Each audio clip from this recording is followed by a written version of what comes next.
I grew up in Adelaide. Well, I first got into medicine. Really, that sort of started with my mother, who was from a long family of doctors.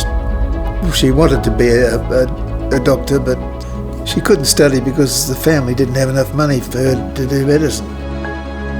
After I graduated, I got a job in the Royal Melbourne Hospital, and then I finished up over here for the Royal Perth Hospital. I worked at the Department of Pathology, and I started noticing that there were bacteria in the stomach. They weren't supposed to be there, because we were all told that bacteria didn't grow in the stomach. Using high-power lenses and seeing them quite clearly, they were growing there all right. No one believed me, but that was too bad. They were there anyway, and I could show you. When I was looking for a research project, my boss in gastroenterology said, why don't you go down and talk to Robin Warren? He saw these bacteria under the microscope. It's probably nothing, but, what could be interesting? So I went down there with Robin, and he gave me a list of 20 people that he had seen these funny bacteria in. So then he decided he would send down biopsies from patients with ulcers. Way back in the early 80s, there are millions of people around the world with bleeding ulcers having terrible surgeries on their stomachs to try and get rid of it. Everybody thought that ulcers were caused by stress, and the stress would make too much acid, then you would get an ulcer. And this had been going on for about 100 years, this kind of theory.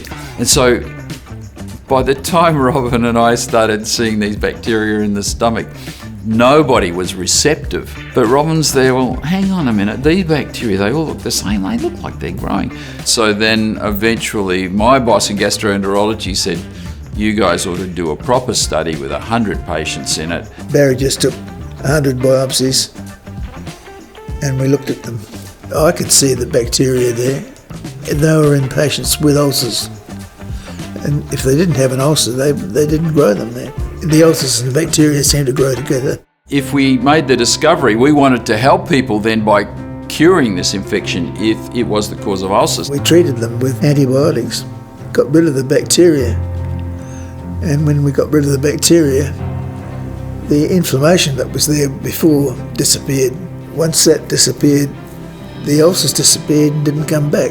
Good news, you've got that bacteria that can be cured in 2 weeks. So it was a complete, as they say, a paradigm shift.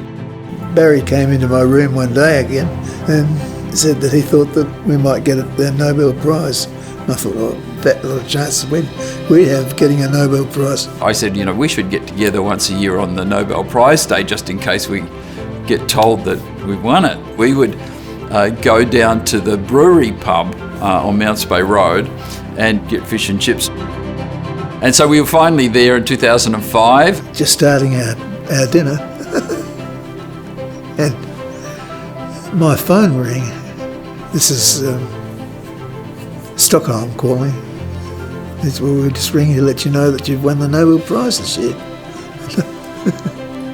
I thought they were having a laugh, yeah.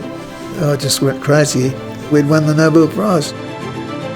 We had to go to the ceremony in Stockholm, and the ceremonies there took about a fortnight.